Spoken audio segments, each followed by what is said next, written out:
Hello everybody, my name is Matt. I work in project management in the field of architectural engineering, and in this video I'm going to be talking all about road markings.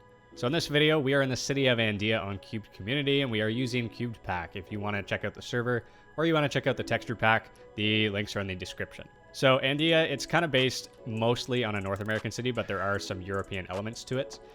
We drive on the right hand side of the road, as you can see here, and I'm going to try and go over everything I possibly can. Aside from intersections, I guess, because that gets a little more complicated. But if you do want to see that video, then hit like and let me know in the comments. So I'm going to start off with the very basics here. So I'm going to talk about the difference between the yellow and the white lines. Okay, so we're going to start off with dashed white lines. So dashed white lines means you have same way traffic. So this lane goes this way, and same thing here. And dashed means you can pass. So if this bus wanted to, it could merge left from this lane into this lane. Okay, but once you get up to solid white lines, that means you cannot pass here. So if this vehicle wanted to go into that lane here, it cannot. And it should have done that back here. So that means this one is stuck here.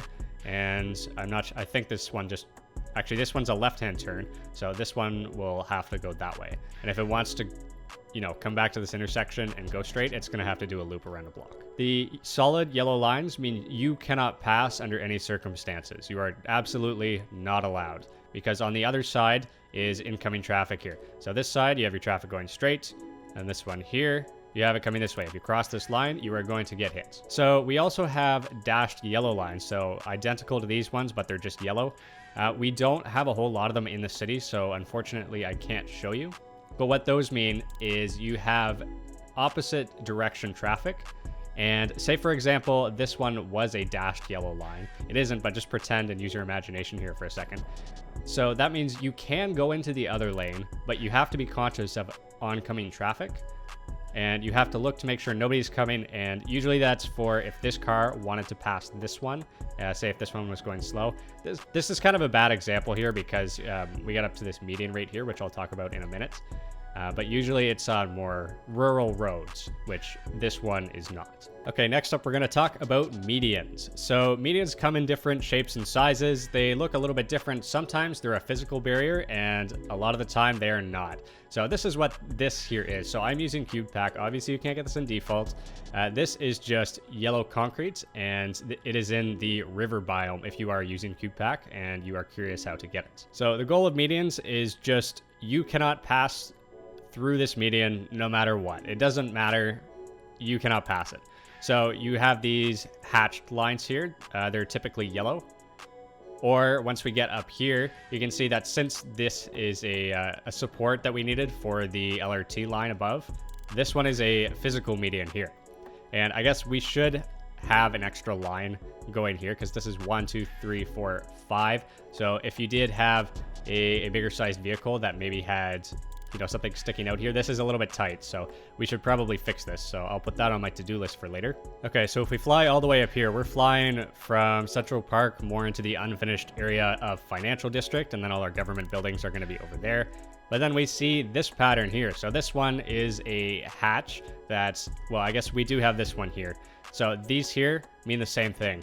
So basically the purpose of this is when you have two lanes of traffic that are going to either merge together or split apart. So for example, this here is a one-way road that it goes this way. And then same thing here. This is also a one-way road that goes this way here. So none of these are going in that direction. They're all going this way.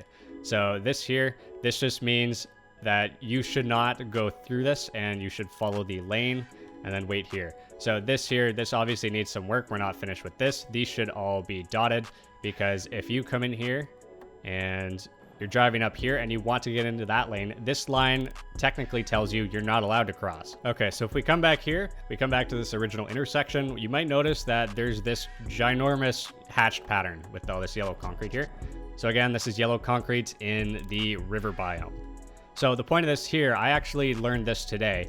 The point of this thing here is so that cars, when they're going through the intersection, they're not allowed to stop anywhere on or near this. So the point of this here is, since this is a busy intersection, you want to prevent a traffic jam and you want to prevent gridlock. All right, another important element of intersections especially are stop lines here. So these are these white lines that the vehicles will come up to before either a set of lights or just a regular stop sign. So not all stop signs will have this, but if you're in sort of a city center, then they likely will. So a stop line means, you know, what it sounds like. So a car has to come up to here, and when they are stopped at a red light or a stop sign, they are not allowed to pass. You cannot be on it, and you cannot pass it. Okay, so we're going to talk a little bit about the actual arrows here too. So usually you will find these arrows at intersections. So here on Cubed, this is the standard that we use for a left turn. This just means go straight. And then if you take this one and then you just flip it around, then it will mean a right turn as well.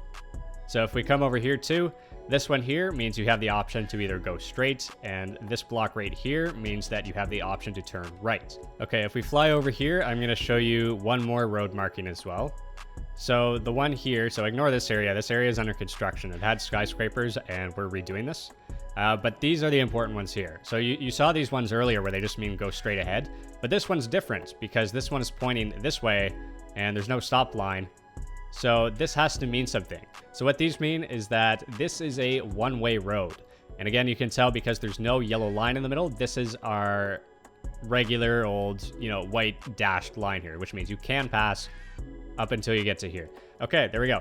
Okay, so now we are going to talk about something that is very, very important for pedestrians. And you might have guessed it, it is crosswalks. So the standard we use on Cubed is we usually have this across here. So it's just one and then a gap, one and then a gap, and then it just goes all the way across.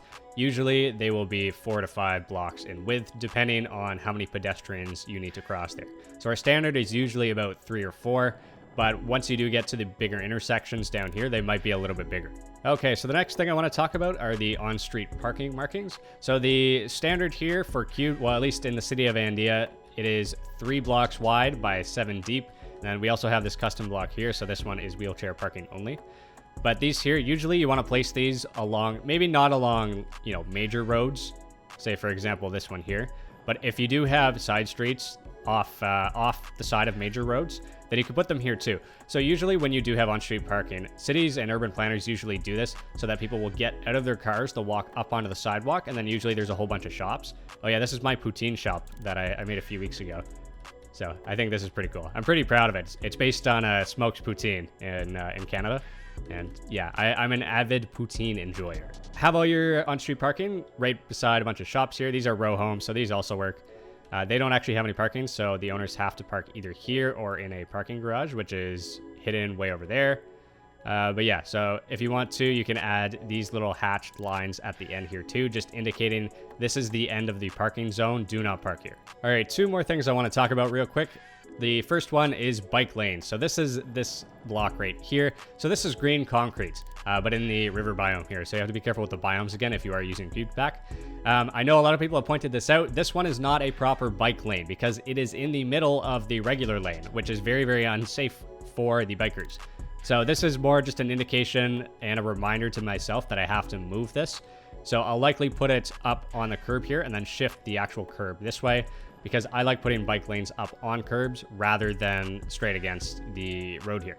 So one of the reasons I like to do that is, again, I talked about this in one of my older videos. And by older, I mean probably about a week ago when I was talking about streetlights. So I was talking about curbs.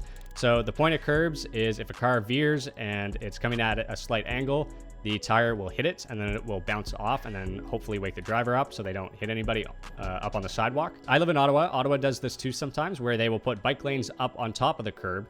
And then so this lane will actually be right here and take up maybe these 2 blocks so that the cyclist is safe from oncoming vehicles. Okay, and the very last thing I want to talk about here is this right here. So this is what we use for bus lanes in Andia. So bus lanes here, they don't have to be specifically reserved for buses, but usually in most big cities, when you do have bus lanes, they will be dedicated for buses for a specific time throughout the day, maybe during the weekday. It might be from 8 a.m. to 6 p.m. But here in Andia, we haven't decided that yet, so we just haven't put any cars in there. And again, we are using this texture here. This in CubedPack is a stripped birch log. And then the actual logo, or sorry, not logo, the design that we put on here, this is meant to be a diamond shape, which is commonly used in real life as well. Sometimes, occasionally, cities will double these up if it's not a very, very busy road. And you will have a bus lane here, but then there will also be a bike symbol here because buses make frequent stops along here. And even though I don't think there are any there's an actual bus station down here, but we don't have any bus stops. We have to add them along this main road here. But they will combine them here too. So, you know, it is a little bit intimidating if you are a cyclist in these lanes and then you see a giant bus coming up behind you, but you'll get used to it. So one of the things too, I like to separate them. Here we go. So I added this one here. So you don't have to share your bike lane with the bus lane. And it just takes a lot of stress off these cyclists as well. So anyway, that is the end of the video. If you want me to make a video all about intersections, drop a like on this video and let me know in the comments too. But until then, I'll see you next time.